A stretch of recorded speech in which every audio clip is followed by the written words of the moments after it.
Everyone, this is Shilpa Agarwal. Welcome to let's learn with Garva. Hopefully आप मस्त होंगे, अपनी पढ़ाई में व्यस्त होंगे। तो आज जो हम पढ़ेंगे वो है महाजनपद काल।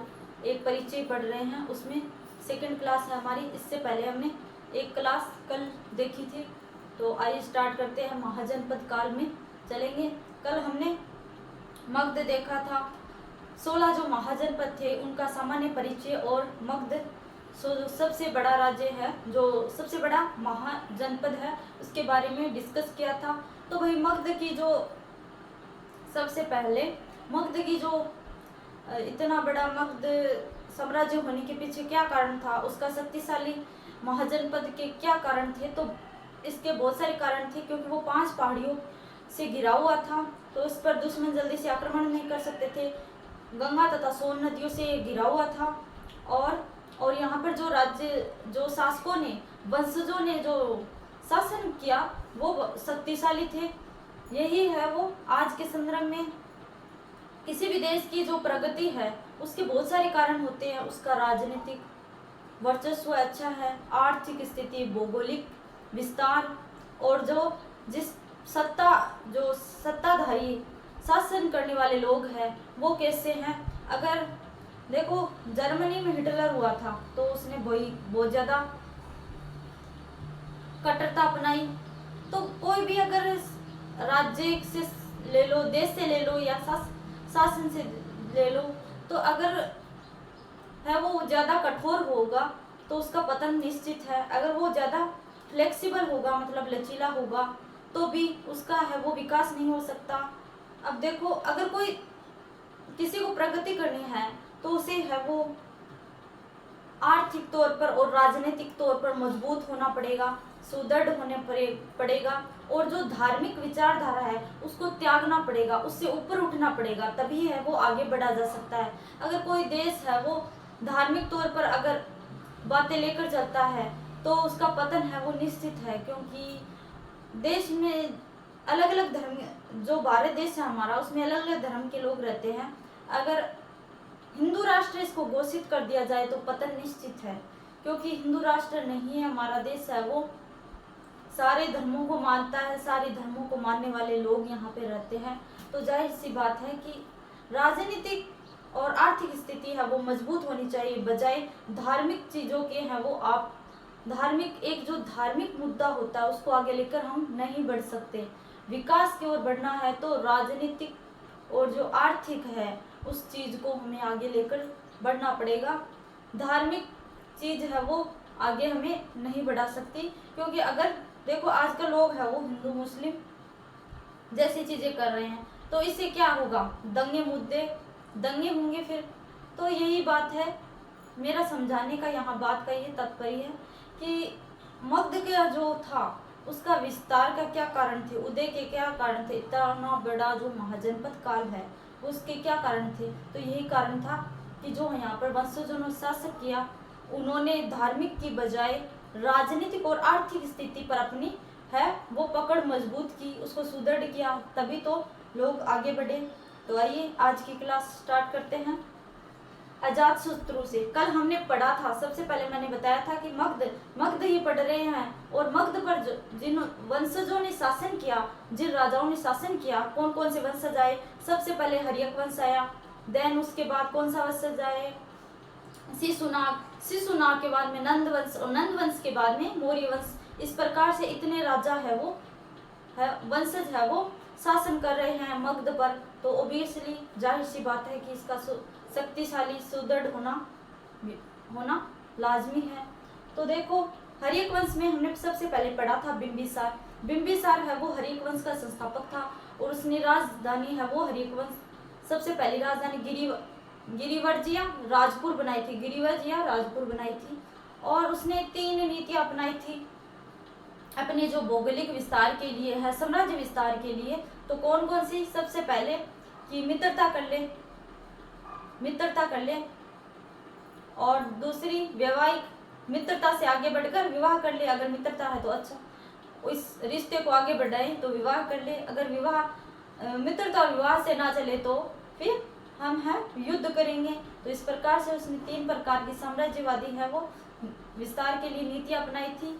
तो और उसने जो अपना मैत्रीपूर्ण जो नीति अपनाई थी उसमें एक राजा था वज्जी का चंडी प्रदोत, तो उसको वही पीलिया की बीमारी हो गई थी। तो उसने क्या किया कि जो अपना हकीम या फिर जो वैद्य होता है जीवक, उसका जो वैद्य था जीवक, उसको है वो राजा के पास भेजा कि उनकी जो पीलिया की बीमारी है उनको देख के आओ और सही करके आओ उनको। तो इस प्रकार से उसने अपनी मित्रता है वो मित्रता करने का प्रयास किया था और शादियां भी की थी चेट्टक की बहन चेल्लम्मा से और युद्ध भी किए थे। इस प्रकार उसने साम्राज्य विस्तार के लिए अनेक प्रकार की नीति अपनाई बिंबिसार ने। देन उसके बाद आता है बिंबिसार के बाद में अजात शत्रु। तो आइए स्टार्ट करते हैं। पिता की हत्या की और सिंहासन पर बैठा। जो अजात शत्रु है उसने बिंबिसार की हत्या करके फिर सिंहासन पर बैठा, तो ये हो गया पितृहंता शासक। तो इसको पितृहंता शासक कहते हैं। अब देखो इसका जो उपनाम है वो है कुणिक। उपनाम इसका है कुणिक। पाटलिपुत्र को राजधानी बनाया। तो पूछ सकते हैं कि सबसे पहले पाटलिपुत्र को राजधानी किसने बनाया था, तो वही अजात शत्रु ने है वो पाटलिपुत्र को इसकी राजधानी बनाया था। किसकी? मगध की। यहाँ पर मगध शासन की बात करें और ये है वो शासक है वो जिन्होंने शासन किया मगध पर। तो किसकी बात कर रही हूँ यहाँ? पाटलिपुत्र को किसकी राजधानी बनाया? मगध की राजधानी बनाया था पाटलिपुत्र को। किसने? अजात शत्रु ने। ये हर्यक वंश का था। इससे पहले हमने बिंबिसार को पढ़ा। अब देखो अजात शत्रु के सिंहासन पर बैठने के 8वें वर्ष में महात्मा बुद्ध का परिनिर्वाण हो गया। अब देखो जब अजात शत्रु सिंहासन पर बैठा अपने पिता की हत्या कर बिंबिसार की, तो उसके बाद में इसका नाम है उपनाम कुणिक और पितृहंता शासक कहा जाता है। और अजात शत्रु का जो जब ये बैठा शासन पर, तो उसके 8वें वर्ष ही जो महात्मा बुद्ध है उनकी है वो उनका महापरिनिर्वाण हो गया। बौद्ध धर्म में है वो जब मृत्यु हो जाती है तो उसको महापरिनिर्वाण कहते हैं। जब जो व्यक्ति होता है वो अपने जो प्राण है वो त्याग देता है तो उसको महापरिनिर्वाण कहते हैं। बौद्ध धर्म में महापरिनिर्वाण शब्द है। तो ये बात ध्यान में रखना कि किस शासक के शासन काल के दौरान महात्मा बुद्ध की मृत्यु हुई महापरिनिर्वाण हुआ, तो वो है अजात शत्रु के 8वें वर्ष बैठते ही इनके जो महात्मा बुद्ध थे इनकी है वो महापरिनिर्वाण हो गया। अब देखो इसीलिए इसने राजगृह की सातकर्णी गुफा में अजात शत्रु के संरक्षण में महाकश्यप की अध्यक्षता में फर्स्ट बौद्ध संगीति का आयोजन किया गया। तो वही इसके शासन काल में है वो महात्मा बुद्ध जो है उनका महापरिनिर्वाण हुआ था। तो इसने फिर है वो राजगृह है ये राजधानी थी पहले, राजगृह या गिरिवर्ज जो बिंबिसार ने इसके पिता ने बनाई थी अपने मगध की राजधानी थी पहले राजगृह। तो इसने जो राजगृह की सातकर्णी एक गुफा थी, सातकर्णी गुफा में और अजात शत्रु के संरक्षण में और जिसका अध्यक्षता महाकश्यप की अध्यक्षता में फर्स्ट बौद्ध संगीति का आयोजन किया। तो इस पूछ सकते हैं कि किसके शासन काल में फर्स्ट बौद्ध संगीति का आयोजन किया गया, प्रश्न आते हैं बार बार। तो अजात शत्रु के शासन काल में और किसके अध्यक्षता में? महाकश्यप की अध्यक्षता में। कहाँ पर? जो राजगृह की सातकर्णी गुफा है वहां पर बौद्ध संगीति का आयोजन किया गया, फर्स्ट बौद्ध संगीति। तो मतलब बौद्ध संगीति क्या होती है? तो भाई आज के संदर्भ में देखो जब कोई किसकी मृत्यु हो जाती है किसी की, तो हम शोक मनाते हैं, सभा शोक रखते हैं, आयोजन करते हैं सभा शोक का, तो बुलाते हैं, सभी लोग आते हैं। तो वैसे ही जो महात्मा बुद्ध थे उनकी जब उनकी मृत्यु हो गई, उनका महापरिनिर्वाण हो गया, तो फर्स्ट बौद्ध संगीति का आयोजन किया गया, शोक सभा समझ लो, शोक सभा से। अब देखो अजात शत्रु अपने महान कूटनीतिकार वत्सकार की सहायता से अपने साम्राज्य का विस्तार किया। जो अजात शत्रु था उसका एक जो कूटनीतिकार चाणक्य समझ लो, किसका चाणक्य है वो? वत्सकार, सलाहकार समझ लो, चाणक्य समझ लो, कुछ भी समझ लो कि इसका ये सलाहकार था वत्सकार की सहायता से इसने है वो अपने साम्राज्य का विस्तार किया। तो साम्राज्य विस्तार के लिए किसी न किसी की सहायता तो जरूर चाहिए, तो वत्सकार की सहायता से किया अपने साम्राज्य का। अब देखो वज्जी को मगध में मिलाने में वज्रकार की महत्वपूर्ण भूमिका थी। जो वज्जी महाजनपद था या वज्जी गणराज्य था, वज्जी को मगध में मिलाने में वज्रकार की महत्वपूर्ण भूमिका थी। अब देखो रथ मुसल पत्थर फेंकने वाली तोप, रथ मुसल पत्थर फेंकने वाली तोप और महाशिला कंटक दरवाजे तोड़ने के लिए बड़ा पत्थर फेंकने वाला अस्त्र। महाशिला कंटक किसको कहते हैं? दरवाजा तोड़ने के लिए जो बड़ा पत्थर होता है, बड़ा पत्थर फेंकने वाला एक अस्त्र होता है, की सहायता से इसने है वो साम्राज्य विस्तार किया। मतलब कि ये है वो रथ मुसल और जो महाशिला कंटक है, इनकी सहायता से इसने अपने साम्राज्य का विस्तार किया, अस्त्र शस्त्र अपनाए। अब देखो वज्जी के विरुद्ध संघर्ष में, वज्जी के विरुद्ध संघर्ष में, ये वज्जी है वो गणराज्य है, वज्जी को भी हम पढ़ेंगे, वज्जी महाजनपद को भी हम पढ़ेंगे। तो इसने इस वज्जी को है वो अपने साम्राज्य मगध में मिला लिया था, किसकी सहायता से? वज्रकार की। तो वज्जी के विरुद्ध संघर्ष में आजीविक एक संप्रदाय है, आजीविक संप्रदाय के संस्थापक, आजीविक संप्रदाय का संस्थापक कौन है? मक्तिपुत्र घोषाल की मृत्यु हो गई। ये मक्तिपुत्र जो देखो वज्जी के विरुद्ध, जब जो वज्जी को है वो मगध में मिला रहा था, तो उस दौरान संघर्ष में है वो आजीविक संप्रदाय है, उसका एक आजीविक संप्रदाय है, उनके संस्थापक है मक्तिपुत्र घोषाल की है वो उसी दौरान है वो मृत्यु हो गई। तो भाई देखो वज्जी के संघर्ष के दौरान किसकी मृत्यु हो गई? तो मक्तिपुत्र घोषाल की मृत्यु हो गई। और ये किसके संस्थापक है? आजीविक संप्रदाय के। तो ये बातें आपको ध्यान में रखनी है। अब देखो उदयन या उदयभद्र, तो अजातशत्रु के जो बाद आएगा तीसरा शासक वो है उदयन या उदयभद्र। तो इसको देखो, उदयभद्र ने पाटलिपुत्र को मगध की राजधानी बनाया था, जिसके राजनीतिक महत्व को अजातशत्रु ने ही पहचान लिया। अब जो उदयन या उदयभद्र है, उसने पाटलिपुत्र को है वो राजधानी बनाया था। तो सबसे पहले हर्यक वंश का संस्थापक बिंबिसार, उसने राजधानी बनाया राजगृह या गिरिवर्ज को। दूसरा था हमारा अजातशत्रु ने राजधानी बनाया पाटलिपुत्र को राजधानी बनाया, ठीक है, इसने भी पाटलिपुत्र को बनाया था। उदयभद्र ने पाटलिपुत्र को मगध की राजधानी बनाया, जिसके राजनीतिक महत्व को अजातशत्रु ने पहचान लिया था। अब देखो इसने भी पाटलिपुत्र को राजधानी बनाया था और इसने भी राजधानी बनाया। उदयभद्र बौद्ध एवं जैन धर्म को समान रूप से मानने वाला शासक था। जो उदयभद्र या उदयन है, ये दोनों इसी के नाम है। तो ये बौद्ध और जो जैन धर्म है, मैंने बताया था इसी दौरान है वो बौद्ध जैन धर्म का उदय होता है, क्योंकि जो महाजनपद काल की जानकारी का स्रोत भी है वो बौद्ध धर्म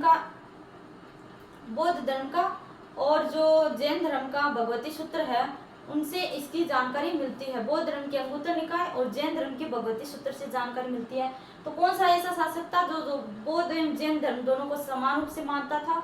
तो वो था उदयन, पाटलिपुत्र को राजधानी बनाया। अब देखो उदयभद्र बौद्ध एवं जैन धर्म को मानने वाला शासक था, ठीक है। ये इसके बारे में इतनी बातें हैं जो आपको ध्यान में रखनी है। ये हो गया। अब देखो इसके बाद में है वो अनिरुद्ध और मुंडक भी आते हैं, लेकिन उन्होंने कुछ खास किया नहीं, तो अनिरुद्ध और मुंडक को हम नहीं पढ़ेंगे। अब देखो नागदशक जो फेमस थे उनके बारे में पढ़ेंगे। 5-6 ही है टोटल, अनिरुद्ध और मुंडक को हमने नहीं पढ़ा। अब देखो नागदशक हर्यक वंश का ये अंतिम शासक था। कौन? नागदशक है वो हर्यक वंश का अंतिम शासक था, जिसकी हत्या बनारस का अमात्य, जिसको कहते हैं उपराज्यपाल। अमात्य क्या होता है भाई? उपराज्यपाल। जैसे राज्य का राज्यपाल होता है, उसके बाद में जो डिप्टी गवर्नर होता है उसको पहले कहते थे अमात्य। तो शिशुनाग ने इसकी हत्या कर दी थी। किसकी? उदयन की, सॉरी नागदशक की हत्या कर दी थी। किसने? हर्यक वंश का अंतिम शासक पूछे तो वो था नागदशक, और इसकी हत्या कर दी थी। बनारस का एक अमात्य था, अमात्य का मतलब होता है उपराज्यपाल, वो था शिशुनाग। इसने हत्या करके फिर शिशुनाग वंश की स्थापना की। तो यहाँ पर है वो जो हर्यक वंश है उसका अंत हो गया। अब देखो अब शिशुनाग वंश आता है। तो शिशुनाग वंश की सबसे पहले स्थापना किसने की थी? तो वो की थी शिशुनाग वंश का जो संस्थापक है वो है शिशुनाग। इसी के कारण है वो इस वंश का नाम शिशुनाग वंश पड़ा, क्योंकि इसने है वो हर्यक वंश के शासक नागदर्शक की हत्या की थी। तो शिशुनाग वंश का संस्थापक है वो शिशुनाग ही है। अब देखो शिशुनाग ने अवंती वत्स को युद्ध अभियान में मगध साम्राज्य में मिला लिया। जो शिशुनाग था तो उसने अवंती वत्स को, जो गणराज्य है अवंती वत्स, ये महाजनपद है, उनको है वो अपने साम्राज्य में मिला लिया,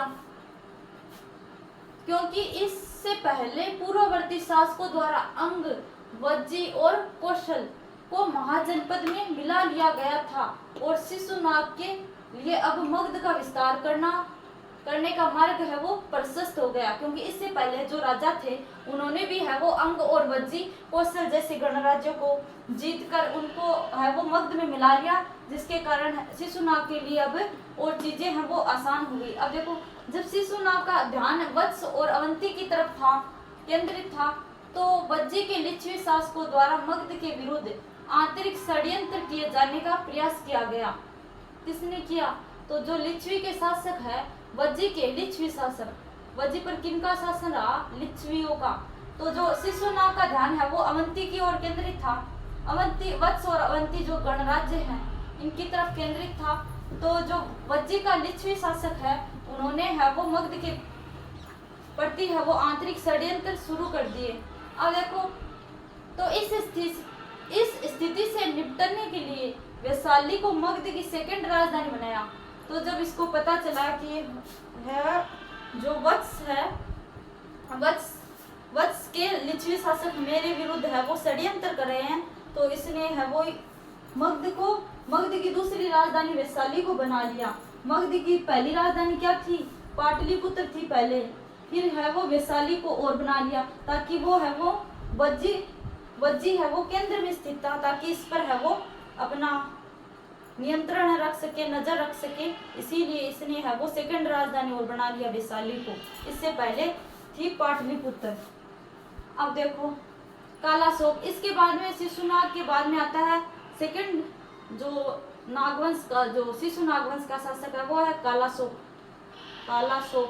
कालाशोक ने वैशाली के मगध की राजधानी के दर्जे को समाप्त कर, अब देखो कालाशोक को अच्छा नहीं लगा भाई, तो उसने वैशाली जो राजधानी बनाई थी शिशुनाग ने, तो इसको वापस समाप्त कर राजधानी के दर्जे को समाप्त कर पुनः पाटलिपुत्र को बना लिया।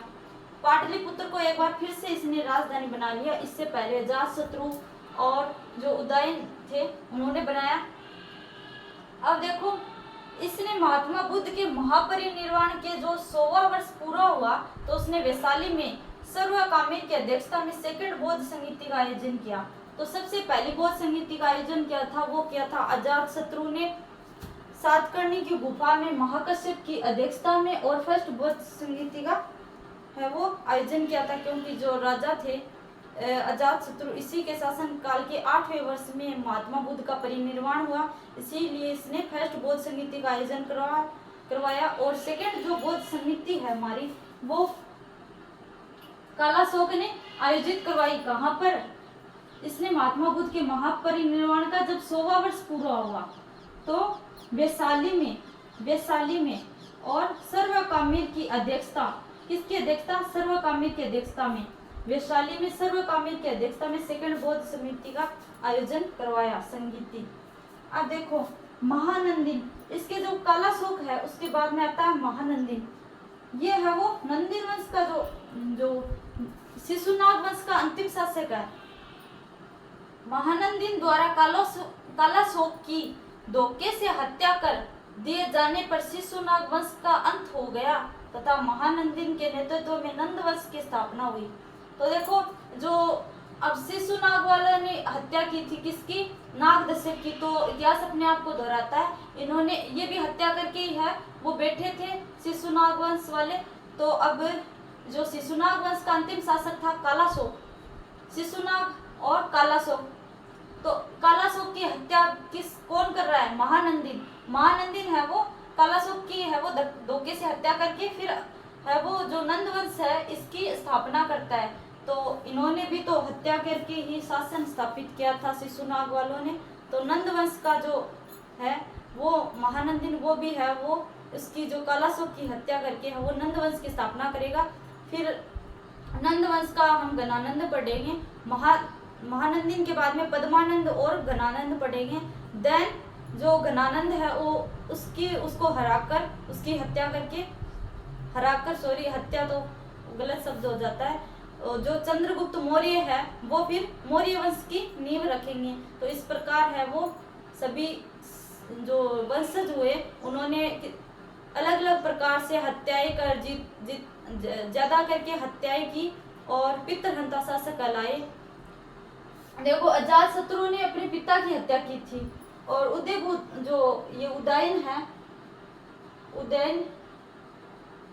अजातशत्रु ने पिता की हत्या की थी। देन उसके बाद आया उदयन, और उदयन के बाद आया नागदशक, और नागदशक की अब हत्या कौन कर रहा था, ये जो शिशुनाग है। अब शिशुनाग ने जो नागवंश की स्थापना कर दी, जो शिशुनाग वंश है। तो फिर इसी प्रकार जो कालाशोक की हत्या है वो कर रहा है यहाँ पर महानंदी। तो इस प्रकार से हमने देखा आज महाजनपद काल पार्ट 2। तो इसी संदर्भ में कल हम पढ़ेंगे जो नंद वंश है और किस प्रकार से जो चंद्रगुप्त मौर्य ने नंद वंश की जो मौर्य वंश की नींव रखी।